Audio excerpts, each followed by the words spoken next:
Barrister साहब, आपने जवाब सुन लिया तैमूर साहब का।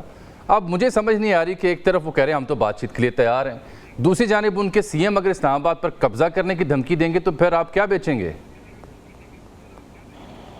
साहब बहुत बहुत शुक्रिया। सबसे पहले तो बात यह है कि जिस तरह का इनका डिमीनर है, इनके अपने कॉल और फेल में तजाद है, और जिस तरह की ये बातें देखें, हम क्या मैसेज दे रहे हैं पाकिस्तानी कौम को, पाकिस्तानी अवाम को, कि जिस तरह मेरे भाई ने बिल्कुल बजा फरमाया और कहा कि ये फेडरेशन है और ये चारों सूबे मिल के जो है पाकिस्तान बनाते हैं, और अगर एक सूबा इस तरह की बातें करेगा और इस तरह का मैसेज उस सूबे की क़यादत देगी और इस तरह का पैगाम देगा कि जी हम इस्लामाबाद पे कब्ज़ा कर लेंगे, इस्लामाबाद पे आके हम दावा बोल देंगे, तो this is no way of any sort of argument और सॉर्ट ऑफ नेगोशिएशन। तो इनको भी सोचना चाहिए कि अगर बात करनी है, हाँ ये एक सियासी गिमिक या सियासी स्टंट तो हो सकता है, एक पॉलिटिकल स्टेटमेंट हो सकती है, लेकिन अगर सीरियसली इन्होंने बात करनी है तो बिल्कुल ये बात ठीक कह रहे हैं कि वो आए थे, बिग ऑफ हिम, कि वो डिस्पाइट उनकी जो भी रिजर्वेशंस हैं या जो भी मामलात हैं वो आए इस्लामाबाद। उनको बिल्कुल तनकीद भी अपनी पार्टी के अरकान से शायद पड़ी होगी, लेकिन उसके बाद बात ये है कि आए, किसी निगोसिएशन टेबल पे बैठें और अपने मुतालबात रखें ना कि हमारे ये मुतालबात हैं, लेकिन ये बात शुरू करते हैं 45 से, फिर 47 पे, और उसके अलावा ये कोर्ट्स में भी गए हुए हैं, और उसके अलावा तो they don't want to have. नहीं, 45 और 47 वाली बात में दम नहीं है क्या? वैसे आज 45 और 47 की बात क्यों ना करें? वैसे सर देखें ना, आज ये इस हुकूमत को ये मानते नहीं है, इस ऐवान को ये मानते नहीं है, तो आज किस मुंह से जो है सीएम साहब के भाई ने आके हलफ उठाया है असेंबली में? मुझे तो ये समझ नहीं आ रही। फिर ये बात क्यों करते हैं पब्लिक अकाउंट्स कमेटी लेने की, उसकी चेयरमैनशिप की? ये मैं सवाल उनसे तैमूर साहब सुन रहे हैं, उनसे जवाब भी लूंगा इस बात का। तैमूर साहब उसकी ये बात आपका एतराज सुन रहे हैं, उसका जवाब भी लूंगा। हमारे हिस्से में कितनी सीटें आ जाएंगी कमेटीज की चेयरमैनशिप्स? तो then if you do not want to proceed ahead and talk to the government on these issues, then why proceed? आपने एहतजाज करना, आप पार्लियामेंट से बाहर रहे, आप पहले भी पार्लियामेंट से बाहर रहे थे, आप लोगों ने पहले भी इस्तीफे दिए थे। अगर नहीं चलना इस हुकूमत के साथ तो फिर निकल जाए पार्लियामेंट से। मैं तो यही मशवरा दूंगा, हमने तो हाथ बढ़ाया है, पीपल्स पार्टी बड़ा अजीब आप मशवरा दे रहे हैं कि पार्लियामेंट से निकल जाएं। पार्लियामेंट कैसे चलेगी? अवाम का इतना बड़ा मैंडेट उनके पास आया है, उसकी तौहीन हो जाएगी। बहरहाल इस सब के बीच में जहां नून लीग खड़ी है, पीटीआई खड़ी है, पीपल्स पार्टी बड़ा एक उम्दा मशवरा दे रही है कि तहरीक इंसाफ को रवैया बदलना चाहिए। बैरिस्टर अकील साहब, आपने सुन लिया तैमूर झगड़ा साहब को, वो तो आपको कह रहे हैं कि शैला रज़ा साहबा ने बेहतर आपका दिफा किया, और जो मैं बात उठाता शैला साहबा की बात के ऊपर, मोहतरमा मरियम नवाज़ के ऊपर, वो तो उसे बहुत ही शॉकिंग एंड फनी करार दे रहे हैं कल के इवेंट को।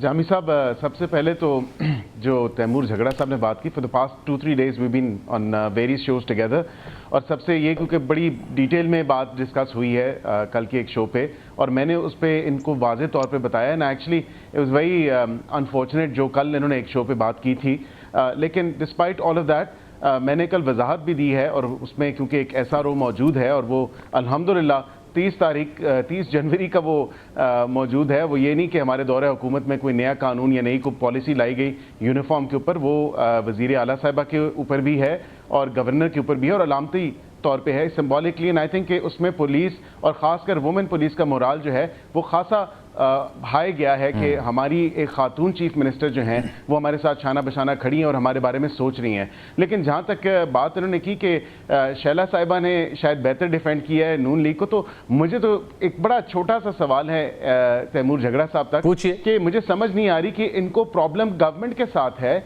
या इनको सिर्फ नून लीग के साथ इशू आ रहे हैं, क्योंकि ये बताए ना कि क्या इनको पीपल्स पार्टी के साथ इशू नहीं है, क्या MQM के साथ इशू नहीं है, क्या ये PMLQ के साथ इशू नहीं है? हम सारे जितने भी एलाइज हैं ये तो ये डिफाइन करें ना कि whether it's just Nawaz Sharif and Shahbaz Sharif जिनके साथ इशू है या गवर्नमेंट एज अ होल है, क्योंकि अभी तक तो जो बात की उसमें तो मेरे ख्याल से किसी और एलाई के ऊपर बात नहीं की गई, सिर्फ और सिर्फ तोपों का निशाना जो है वो नून लीग की तरफ ही है। तो ये बता दें कि क्या गवर्नमेंट का इशू है या किसी पॉलिटिकल पार्टी का इशू है? पूछ लेते हैं उनसे, इससे पहले शैला साहबा कुछ कहें। अंडरस्टैंड پوچھ لیتے ہیں ان سے براہ راست مجھے تو ابھی تک یہی سمجھ آ رہی ہے کہ نون لیگ کے ساتھ ہی مسئلہ آ رہا ہے، گورنمنٹ کے ساتھ ایشو نہیں آ رہا. کیوں وکیل صاحب آپ سن رہے ہیں گفتگو؟ ایک سوال ہے، میں نے بھی جیل کاٹی ہے، بالکل ٹھیک ہے، مجھے مریم نے بھی جیل بالکل کاٹی ہے، اور ہمیں احساس ہے کہ جیل میں خواتین نہیں ہونی چاہیے. دیکھیں یہی میں بات کر رہا تھا، جتنا آؤٹ رائٹلی اس مدعے پہ آپ سٹینڈز لے رہی ہیں،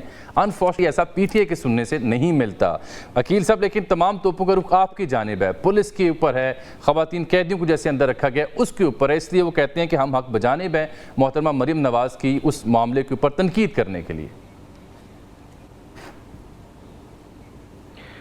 دیکھیں جامی صاحب، سب سے پہلی بات ہے مجھے تو میرے سوال کا جواب نہیں ملا.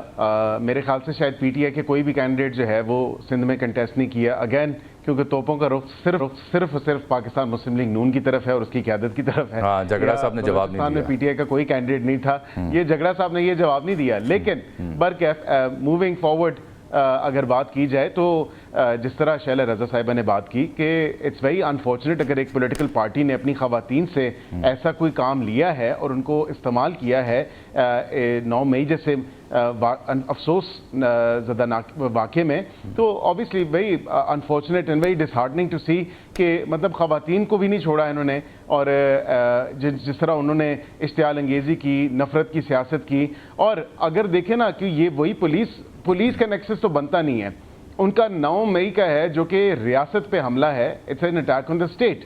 میری بڑی واضح پوزیشن ہے اس پہ ایٹ اے پرسنل لیول، اور اگر اسٹیٹ پہ کوئی حملہ آور ہوتا ہے تو آبویسلی اس کو سخت سے سخت سزا بھی ملنی چاہیے. اور ملٹری کورٹس کی جہاں تک بات کی گئی، شیلا رضا صاحبہ نے بات کی، تو ملٹری کورٹس کا فیصلہ وہ سپریم کورٹ میں ہے، سبجوڈس ہے، وہ ڈیسائیڈ ہو جائے گا کہ سویلینز کا ٹرائل ملٹری کورٹس میں ہونا چاہیے یا نہیں ہونا چاہیے. آف کورس ایک بڑا پرنسپل سٹانس میرا اس چیز پہ بھی ہے کہ کسی کا ڈیو پروسیس اور کانسٹیٹیوشنل رائٹ وائلیٹ نہیں ہونا چاہیے.